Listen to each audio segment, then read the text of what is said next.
após o sucesso de Batman, Tim Burton não estava particularmente interessado em retornar ao universo do personagem, e já estava envolvido em outros projetos após o lançamento do filme. Porém, com o sucesso financeiro de Batman, o diretor podia controlar todos os aspectos da produção de uma possível sequência, e deixar sua marca em uma grande propriedade intelectual. Confiante no potencial de uma sequência, a Warner Bros. Começou a discutir sobre uma possível continuação já no final de 1989, com planos para filmar em maio do ano seguinte. O estúdio investiu $2 milhões nas aquisições dos cenários de Gotham City na Pinewood Studios na Inglaterra, com a intenção de usá-los para pelo menos mais 2 sequências. Esses cenários foram mantidos sob vigilância constante, por ser mais econômico mantê-los do que construir novos cenários. Desde o início, Burton ficou perplexo com a ideia de manter os cenários para mais 2 filmes, especialmente antes mesmo do primeiro filme estrear nos cinemas. Cético em relação às sequências, o cineasta acreditava que elas só valiam a pena se oferecessem uma chance de explorar algo novo e diferente. Com o retorno estrondoso e imediato de Batman nas bilheterias e na cultura pop, Burton queria fazer Batman retorno em seus próprios termos, principalmente após sofrer algumas concessões ditadas pelo estúdio no primeiro filme. Eu sou Julia Gavilan, e esse é o Mais Que Um Filme. Uma das ideias para a sequência era colocar um ator negro interpretando Robin, e a princípio, o então em ascensão Marlon Wayans foi escalado para interpretar o garoto prodígio. Presente nos primeiros rascunhos do roteiro, o personagem seria apresentado durante uma cena onde Batman entra em uma oficina mecânica com a Batmoto para se esconder durante uma perseguição. Na garagem, ele conheceria um jovem que diz que seu nome é em homenagem a um pássaro, com a camiseta de trabalho revelando o nome Robin. Como a história já tinha 3 vilões, o personagem foi cortado do filme. Apesar de não estar na produção, o ator foi pago pelo trabalho e recebe residuais pelo filme até hoje. Mas não foram apenas questões orçamentárias que mudaram o roteiro de Batman. A ideia original do roteirista Sam Raimi era expandir o personagem de Harvey Dent, interpretado por Billy Dee Williams no primeiro filme. A história focaria na transformação do promotor público no super-vilão Duas Caras. No entanto, a Warner queria que o vilão principal fosse o Pinguim, já que o estúdio o via como o inimigo mais proeminente do Batman depois do Coringa. Os rascunhos de Han continuavam diretamente após o fim de Batman, focando no relacionamento de Bruce e Vicky Vale, interpretada por Kim Basinger no primeiro filme. O Pinguim foi descrito como um criminoso que usava pássaros como armas, enquanto a Mulher-Gato era abertamente sexualizada e matava grupos de homens despreocupadamente. A narrativa inicial unia ambos os vilões para incriminar Batman pelos assassinatos das pessoas mais ricas de Gotham, com uma busca pela mansão Wayne revelando a história secreta da família. Han também ambientou a história na época natalina, além de garantir que Batman não matasse ninguém e se concentrasse em proteger sem-tetos de Gotham. Nenhum dos rascunhos produzidos por Han conseguiram despertar o interesse de Burton, que focou sua atenção em escrever O Estranho Mundo de Jack, lançado em 1993. Burton foi confirmado para dirigir a sequência de Batman em janeiro de 1991, com as filmagens programadas para começar no final daquele ano e com previsão de lançamento para 1992. O cineasta substituiu a equipe principal do filme por alguns dos seus antigos colaboradores, incluindo o diretor de fotografia Stephen Chapitsky, o design de produção Bo Welch, o supervisor de efeitos Stan Winston, o maquiador Vinil e os diretores de arte Tom Duffield e Rich Henricks. Crendo o roteirista que não tivesse apego emocional com Batman, Burton decidiu substituir Han por Daniel Waters, roteirista da comédia de terror Atração Mortal, de 1988. As únicas instruções do diretor foram que o roteiro não tivesse conexão com o primeiro filme, além de uma referência a Vale como ex-namorada de Wayne, e que a Mulher-Gato tivesse uma caracterização maior do que apenas uma vilã sexy. Como Waters não gostava do filme de 1989, ele não tinha interesse em continuar nenhuma narrativa daquela história. Ao contrário de Han, ele não se opunha a Batman matar pessoas, acreditando que o personagem deveria refletir tempos mais sombrios. O roteirista também achava que a ideia de um herói entregando vilões para as autoridades era ultrapassada. Mesmo assim, Waters só fez Batman matar quando fosse necessário para ser mais significativo. No fim, ele ficou descontente quando viu algumas mortes não roteirizadas no filme finalizado, como Batman explodindo um bandido. A desconexão de Waters com o personagem também afetou o diálogo, que foi modificado por Michael Keaton acreditar que Batman raramente deveria falar fantasiado, e por Burton querer que o personagem fosse movido por trauma e não niilismo. Como resultado, o roteiro se concentrou nos vilões. Burton disse que inicialmente lutou para entender o apelo do Pinguim nos quadrinhos. Enquanto Batman, Mulher-Gato e Coringa tinham perfis psicológicos claros, o Pinguim era visto por ele apenas como um cara com um cigarro e uma cartola. O rascunho inicial do roteiro fez o personagem se assemelhar a uma persona estereotipada de Danny DeVito, que se tornou a escolha favorita após o personagem ser reimaginado. Waters e Burton concordaram que ele deveria ser mais animalesco e uma figura trágica, sendo abandonado pelos pais quando era criança, um reflexo da infância do próprio Batman. A sátira política e social também foi adicionada, influenciada pelos episódios He Knows You're the Penguin e Disowner the Penguin, da série de TV Batman exibida entre 1966 e 1968. Nos episódios, o Pinguim concorre à prefeitura de Gotham. Waters mudou a mulher-gato de Han de uma femme fatale para uma secretária desiludida da classe trabalhadora, uma alegoria para o feminismo contemporâneo. Embora a personagem seja influenciada pela mitologia felina, que diz que gatos têm 9 vidas, o roteirista e o diretor nunca pretenderam que os elementos sobrenaturais fossem levados a sério e planejaram matar a personagem no final do filme. Já Max Shreck foi criado para substituir Harvey Dent e a trama que envolveria a criação do Duas Caras. Um personagem original, interpretado por Christopher Walken, foi nomeado em homenagem ao ator alemão Max Schreck. Schreck foi escrito satiricamente como um empresário industrial maligno que planeja a campanha do Pinguim para a prefeitura, visando transmitir a mensagem de que os verdadeiros vilões nem sempre usam máscara. Em uma das versões do roteiro, ele é irmão do Pinguim.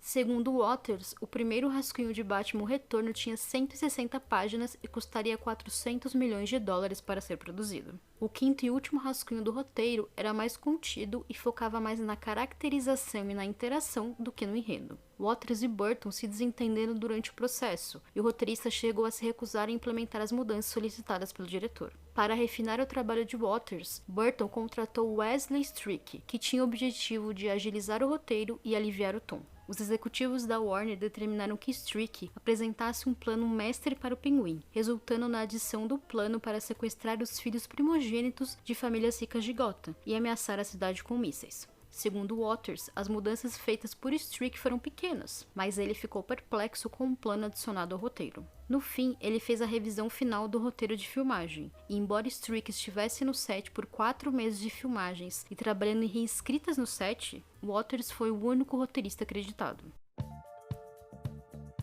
Com o retorno de Keaton garantido por 10 milhões de dólares, o dobro do salário do primeiro filme, a produção estava focada em achar a atriz que interpretaria Selina Kyle. Inicialmente, Annette Bening estava escalada para o papel, mas teve que desistir após engravidar. Muitas atrizes fizeram lobby para conseguir o trabalho, incluindo Cher, Susan Sarandon, Madonna e até Julie Newmar, que interpretou a primeira mulher-gato na série de TV Batman. Sean Young, que havia sido escalada como Vicky Vale no primeiro filme, mas teve que desistir após se machucar, chegou a aparecer no lote da Warner vestida como a fantasia caseira da Mulher-Gato, para uma audição improvisada para Burton. Supostamente, o diretor se escondeu após descobrir que ela estava no lote. Burton escolheu Michelle Pfeiffer, que também havia sido considerada para interpretar Vale em Batman, mas foi vetada por Keaton porque eles namoraram por um período, e o ator acreditava que a presença dela no set interferiria nas tentativas de reconciliação com a ex-esposa. Pfeiffer recebeu um salário de 3 milhões de dólares, 2 a mais do que o oferecido para Bening, e uma porcentagem dos lucros brutos do filme. A atriz passou meses treinando kickbox com a dublê Kate Long, além de se tornar proficiente o suficiente para realizar as próprias acrobacias com o chicote. As filmagens principais de Batman Retorno começaram em 3 de setembro de 1991. Por acreditar que Batman havia sofrido com um subtexto britânico, Burton queria filmar nos Estados Unidos com atores norte-americanos. Como havia se tornado mais econômico permanecer nos Estados Unidos, a Warner aceitou a proposta e abandonou o set da Pinewood Studios, transferindo a produção para os próprios estúdios na Califórnia. A mudança também ajudou Burton a implementar um novo design para o filme, algo que ele buscava desde o momento que aceitou retornar. A produção também usou um estúdio da Universal Studios para o covil do Pinguim, que passou por pequenas modificações ao longo do filme para parecer estar se deteriorando gradualmente. Alguns sets foram mantidos frios para manter o ambiente aquecido para os pinguins reais que estavam nas filmagens. Os pássaros foram levados em um avião refrigerado para as filmagens e tinha uma área separada refrigerada contendo uma piscina abastecida com 0,5 tonelada de gelo diariamente e peixe fresco. Apesar de gostar de estar no set, DeVito contou que ele não gostava das temperaturas baixas e era a única pessoa um pouco mais confortável devido ao acolchoamento pesado do traje que usava. Para criar o exército de pinguins, os pinguins reais foram complementados com fantoches, CGI e atores vestidos com trajes de pinguins imperiais. A Stan Winston Studios também ofereceu pinguins animatrônicos e fantasias para complementar o exército do pinguim. A PETA protestou contra o uso de animais reais, apesar de dizer que os pinguins não foram maltratados durante as filmagens. Burton chegou a dizer que não gostava de usar animais reais, porque tinha afinidade por eles, e garantiu que todos os pinguins fossem tratados com cuidado. Ainda sobre animais, a cena da mulher-gato colocando um pássaro vivo na boca foi realizada sem CGI, e mais tarde, Pfeiffer disse que não teria feito a façanha novamente, pois não considerou possíveis ferimentos ou doenças. Já o macaco presente no filme ficou sob responsabilidade de tratadores, que ajudaram a direcionar o animal nas cenas onde ele precisava se movimentar. A Warner manteve um enorme controle de segurança no set de Batman: O Retorno, exigindo que o departamento de arte mantivesse as persianas fechadas para que nada vazasse. O elenco e a equipe tiveram que usar crachás de identificação escrito Digital, o título falso do filme. Redesenhados por Welch, os novos cenários incluem a Batcaverna e a Mansão Wayne. O designer achou difícil criar algo novo sem se desviar do trabalho elogiado de Anton Furst. Os novos designs foram concebidos para parecer um distrito separado de Gotham, como se o segundo filme se passasse em uma região diferente da cidade. Welch foi influenciado pelo expressionismo alemão e por arquitetura neofascista, incluindo estilos da era da Alemanha nazista. Ele incorporou o esboço bruto de Burton da Mulher-Gato, adicionando correntes e elementos de aço que pareciam manter a cidade unida à beira do colapso. Ainda no início do trabalho, Welch decidiu manipular espaços para transmitir emoções específicas, enfatizando edifícios verticais para dar a sensação de uma cidade enorme e decadente, cheia de pessoas pequenas. Welch também foi responsável por projetar o veículo do Batman, o bumerangue programável e os guarda-chuvas do Pinguim. Ele adicionou recursos ao Batmóvel, como desmontar grande parte do exterior para passar por espaços mais apertados. Espalhados por 7 estúdios no lote da Warner, o maior cenário estava localizado no lote da Universal, com algumas tomadas panorâmicas criadas por miniaturas detalhadas dos locais. Já o cenário da Mansão Wayne foi parcialmente construído, consistindo principalmente em uma grande escadaria e uma sala com lareira. Walker descreveu o processo de filmagem como muito colaborativo, dizendo que sua sugestão de adicionar um projeto para uma usina de energia de Shrek resultou na construção de um modelo em poucas horas. Os figurinistas Bobby Ringwood e Mary Vaught refinaram o uniforme do Batman para criar a ilusão de peças mecânicas embutidas no tronco, com o objetivo de que ele parecesse com Darth Vader. 48 uniformes de espuma de borracha foram feitos para o filme. Ele tinha um sistema de parafusos e pontas abaixo da placa peitoral para preencher o capuz e a capa, permitindo que ela ficasse no lugar quando Keaton se movimentasse. Assim como o traje original, Keaton não conseguia virar a cabeça, então ele compensou fazendo movimentos mais ousados com a parte inferior do corpo. Feita de látex, a roupa da Mulher-Gato refletia a transição da personagem de uma secretária reprimida para uma mulher extrovertida e sexy. O acolchoamento foi adicionado porque Pfeiffer tinha um corpo mais fino que Benny. 47 trajes reservas foram criados para o personagem. Outras versões, feitas para Pfeiffer a partir de um molde do seu corpo, eram tão justas que ela tinha que ser coberta com talco de bebê para usá-las. Por conta do suor e da oleosidade natural do corpo, os trajes não podiam ser reutilizados. A máscara da personagem foi construída por Vin Burham. Pfeiffer disse que o traje era como uma segunda pele, mas se tornava desconfortável quando usado por muito tempo. A Stan Winston Studio foi responsável por criar o visual do Pinguim, focando em manter os traços de DeVito. O artista conceitual Mark McCreary desenhou uma série de esboços para o visual, que mais tarde foram usados para que o estúdio Legacy Effects construísse narizes com o molde do rosto do ator. Como Winston não gostou das formas, ele começou a esculpir ideias com argila, que envolvia um aparelho protético de testa em forma de T que cobria o nariz, lábio e sobrancelha de DeVito, bem como dentes tortos, pele esbranquiçada e olheiras proeminentes. Todas as próteses faciais, acolchoamento corporal e mãos protéticas levavam 4 horas e meia para serem aplicadas, mas foram reduzidos para 3 horas no final das filmagens. Uma bexiga de ar foi adicionada para reduzir o peso, enquanto a saliva escura do personagem foi criada com enxaguante bucal e corante alimentício. Segundo Burton, DeVito estava completamente no personagem quando usava o traje e assustava todo mundo. Ao dublar novamente alguns diálogos, o ator lutou para entrar no personagem sem maquiagem, a aplicando para melhorar sua atuação. DeVito foi proibido de falar sobre a aparência do personagem antes do estúdio começar a divulgar o filme. Quando uma foto vazou na imprensa, a Warner contratou uma empresa de investigadores particulares para descobrir a fonte. Nada foi descoberto. A cena final da mulher gata olhando para o bate-sinal foi filmada durante a pós-produção, apenas 2 semanas antes do lançamento do filme. Ordenada pela Warner, a cena foi adicionada depois que o público que assistiu aos testes de tela do filme responderam positivamente à personagem. Como Pfeiffer não estava disponível, a equipe usou um dublê.